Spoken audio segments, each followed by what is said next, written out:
Hello viewers, welcome செய்கிறேன் அக்மல் ஃபுட்டுக்கு. வாங்க இன்றைக்கி பார்க்கலாம். ரொம்பவே சுவை மிகுந்த மஷ்ரூம் கிரேவி எப்படி செய்யறதுன்னு. இது வந்து ரொம்பவே டேஸ்டியாக இருக்கும். நம்ம வீட்டில் வந்து சிக்கன் மீட் இல்லாத நேரத்தில் நம்ம வந்து மஷ்ரூம் கிரேவி எப்படி வந்து சிக்கன் உடைய டேஸ்ட்டில் செய்யறதுன்னு பார்க்கலாம். இது வந்து ரொம்பவே சைட் டிஷ்க்கு நல்லாயிருக்கும். வாங்க எப்படி செய்யலான்னு பார்க்கலாம். அடுப்பில் பேன் வச்சுருக்கேன். நம்ம வந்து இப்போ ட்ரை ரோஸ்ட் பண்ணிக்கலாம். 1 டேபிள் ஸ்பூனு கடல மாவு போட்டு, 1 டேபிள் ஸ்பூன் போட்டாவே போதும், அதிகமாக போடக்கூடாது. இது பாருங்கள், நல்லாவே ட்ரை ரோஸ் ஆகிடுச்சு. இப்போ எடுத்துக்கலாம் தனியாக. நான் வந்து ஒரு 350 கிராம் மஷ்ரூம் எடுத்து க்ளீன் பண்ணிக்கிட்டேன். இந்த மாதிரி நான் கட் பண்ணிக்கிட்டேன். ஒரு மஷ்ரூமுக்கு நான் 4 பீஸாக போட்டுக்கிட்டேன். சின்னதாக இருந்துச்சுன்னா நீங்கள் 2 பீஸாக கூட போட முடியும். நான் அடுப்பில் பேன் வச்சுருக்கிறேன். ஒரு 2 டேபிள் ஸ்பூன் எண்ணெய் போட்டுக்கலாம், குக்கிங் ஆயில். பாருங்கள், சூடாகிடுச்சு. இப்போ நம்ம வந்து மஷ்ரூம் போட்டு கொஞ்சம் நேரத்துக்கு வந்து வதக்கி எடுத்துக்கலாம். மிளகாய்த்தூள் ஒரு 1/4 டீஸ்பூன் போட்டுக்கலாம். மஞ்சள்தூள் ஒரு 1/4 டீஸ்பூன். தேவையான அளவு நம்ம வந்து மஷ்ரூமுக்கு உப்பு போட்டுக்கலாம். இது கொஞ்ச நேரத்துக்கு நம்ம வந்து வதக்கலாம். இதில் வதக்குள்ளே பார்த்திங்கன்னா தண்ணி வரும். இந்த தண்ணியெல்லாம் நல்லா ட்ரை ஆகிற வரைக்கும் வதக்கணும்.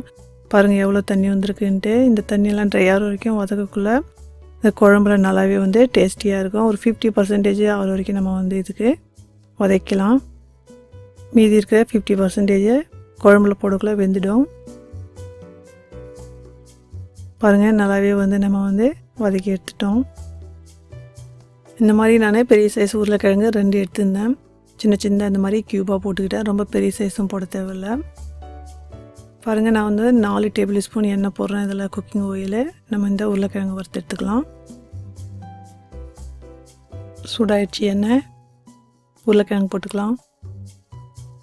1/4 டீஸ்பூன் மிளகாத்தூள், 1/4 டீஸ்பூன் மஞ்சள் தூள், தேவையான அளவு உருளைக்கிழங்கு கொஞ்சமாக உப்பு போட்டுக்கலாம். இதுக்கு வந்து நம்ம வந்து 50% வேகிற வரைக்கும் கொஞ்சம் வதக்கி எடுத்துக்கலாம். பாருங்கள், நல்லாவே நம்ம வந்து வதக்கிட்டோம். இப்போ நம்ம வந்து எடுக்கக்குள்ளே அந்த எண்ணெய்க்கு வந்து வடிகட்டி எடுத்துடலாம்.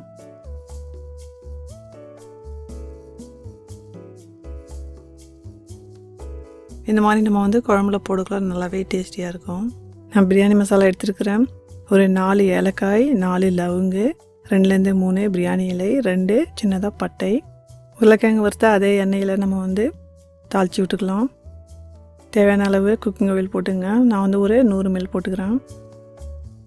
நம்ம எடுத்து வச்சுருந்தோம் இல்லைங்களா, இந்த கரம் மசாலா இதில் போட்டுக்கலாம். பொரியட்டும். ஒரு 1/2 டீஸ்பூனு ஜீரகம் போட்டுக்கலாம். இதுவும் பொரியட்டும்.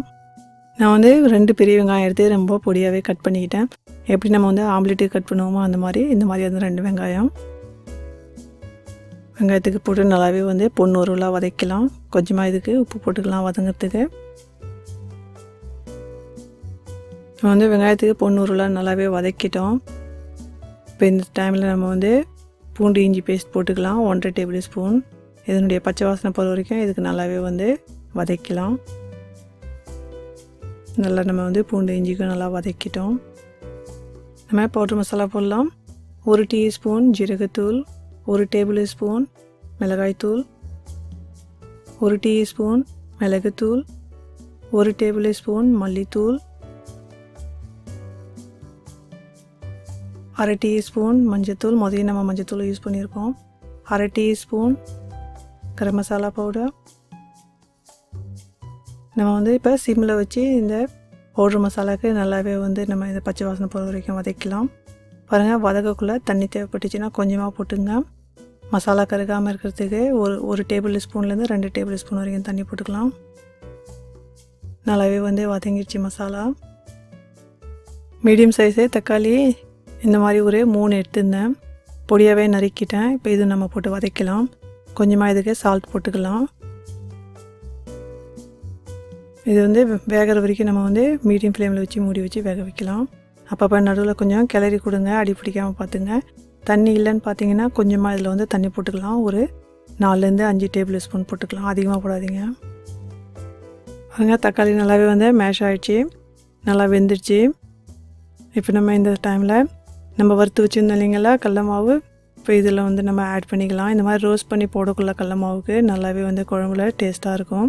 பாருங்கள், நம்ம வந்து உருளைக்கிழங்குக்கு ஒரு 50% வேக வச்சுருந்தோம். இப்போ இந்த உருளைக்கிழங்குக்கு இதில் குழம்புல போட்டோன்னா இந்த 50% இதில் வெந்துடும். நம்ம மஷ்ரூம் ரெடி பண்ணியிருந்தோம் இல்லைங்களா, இது வந்து ஒரு 50% இது வந்து வெந்திருக்கும். இப்போ நம்ம வந்து குழம்புல போடக்குள்ள இன்னொரு 50% இது வெந்துடும். பாருங்கள், நம்ம பெரிய பெரிய பீஸா போடக்குள்ளே அது சுருங்கி சின்ன பீஸா வந்துருச்சு. ஒரு 3 பச்சை மிளகாய்க்கு கீரி போட்டுக்கலாம். கொஞ்சமாக வந்து கொத்தமல்லி இலைக்கு பொடியாக நறுக்கி போட்டுக்கலாம். இது கொஞ்ச நேரத்துக்கு நம்ம மிக்ஸ் பண்ணிக்கலாம். பாருங்கள், நம்ம இப்போ இதுக்கு கிரேவிக்கு தண்ணி போடணும். நான் இந்த கிளாஸால் 1.5 கிளாஸ் தண்ணி போடுறேன். உங்களுக்கு வந்து கெட்டியாக வேணும்னா கொஞ்சம் கம்மியாக போட்டுங்க, கொஞ்சம் தண்ணியாக வேணும்னா கொஞ்சம் அதிகமாக போட்டுங்க. இப்போ நம்ம வந்து இதுக்கு மீடியம் ஃப்ளேமில் வச்சு மூடி வச்சு கொஞ்ச நேரத்துக்கு வேக வைக்கலாம். அப்பப்போ நடுவில் கிளறி கொடுங்க, அடி பிடிக்காமல் பார்த்துங்க கிட்ட இருந்து.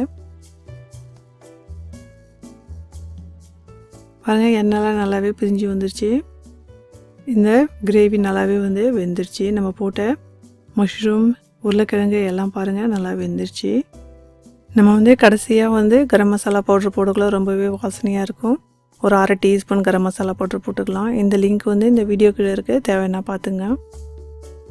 கொஞ்சமாக வந்து கரியாண்டர் லீவ் போட்டுக்கலாம். ஒரு 1/2 டீஸ்பூனு வெந்தய இலை போட்டுக்கலாம். இது கஸ்தூரி மெத்தின்னு சொல்கிறாங்க. நல்லாவே வந்து இதுக்கு மிக்ஸ் பண்ணி ஒரு 2 நிமிஷத்துக்கு மூடி வச்சு மீடியம் ஃப்ளேமில் கொஞ்சம் நேரத்துக்கு வேக வைக்கலாம். பாருங்கள், ரொம்பவே பியூட்டிஃபுல்லாக ரெடி ஆகிடுச்சு. இப்போ மஷ்ரூம் கிரேவி நம்ம இதில் உருளைக்கிழங்கும் சேர்த்து போட்டிருக்கிறோம். ஏன்னா நம்ம மஷ்ரூம் போட்டது வந்து சாப்பிடக்குள்ளே எல்லாத்துக்குமே வந்து பத்தாது. அப்போ வந்து நம்ம வந்து இது கூட உருளைக்கிழங்கு சேர்க்கக்குள்ளே இது வந்து தாராளமாக ஒரு 4லேருந்து 5 பேர்த்துக்கு எல்லாமே சேர்ந்து சாப்பிட முடியும். நம்ம இப்போ இதுக்கு டிஷ் அவுட் பண்ணிடலாம். இந்த ரெசிபி லைக் பண்ணியிருந்தீங்கன்னா லைக் பட்டனுக்கு ப்ரெஸ் பண்ணுங்கள், மறக்காத கமெண்ட் பண்ணுங்கள், பக்கத்தில் இருக்கிற பெல் பட்டனுக்கு ப்ரெஸ் பண்ணுங்கள். அப்போ தான் நான் போகிற ரெசிபி உடனுக்குடன் மொபைலில் வந்து சேரும். Enjoy you food.